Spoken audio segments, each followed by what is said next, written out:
as denúncias de maus tratos aos cavalos continuavam chegando, e tantas outras situações de maus tratos. E com isso, a gente teve que tomar uma decisão, que era a decisão de reduzir esse prazo. Era reduzir de 10 anos para 5. E começamos então uma discussão na Câmara, um debate importante. Nós tivemos, claro, resistência de um espectro político, ideológico, mas enfrentamos o debate. Recebi ameaças. No dia de votação foi um momento também tenso, né? E assim, ficou lá um Cruzeiro Atlético, né, de torcida, a causa animal de um lado, os carroceiros dos outros.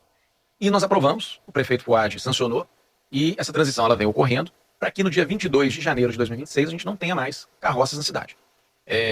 Ao longo desse tempo, a prefeitura estabeleceu um programa de transição para atender aos carroceiros, para atender também a questão dos animais. Muitos carroceiros boicotaram o cadastro que a prefeitura elaborou até para saber a quantidade certinha para a gente estar ali, né, oferecendo políticas públicas a eles também. Porque não é uma guerra entre nós, protetores, contra os carroceiros. Pelo contrário, a gente quer que os carroceiros também tenham uma vida melhor.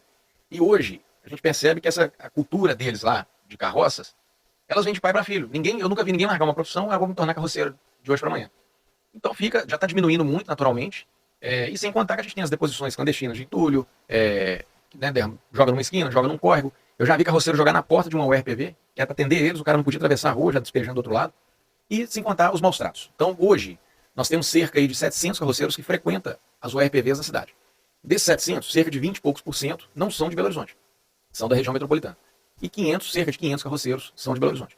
Alguns já vêm mudando a profissão, sabendo que vai acabar, mas eu creio que no dia 22 de janeiro de 26 vai haver uma certa resistência de alguma coisa, mas nós temos o compromisso da prefeitura que vai agir para cumprir a lei. A lei é feita para ser cumprida. E em relação aos cavalos, que são as perguntas, em relação aos cavalos, o que vai acontecer? A gente tem uma estimativa que Belo Horizonte tem cerca de 1.000 cavalos, 1.000 e poucos cavalos sendo deles. Eles não são proibidos de ter o cavalo. O cavalo só não pode ser utilizado em carroça ou charrete. Ponto. Alguns falam que vão manter.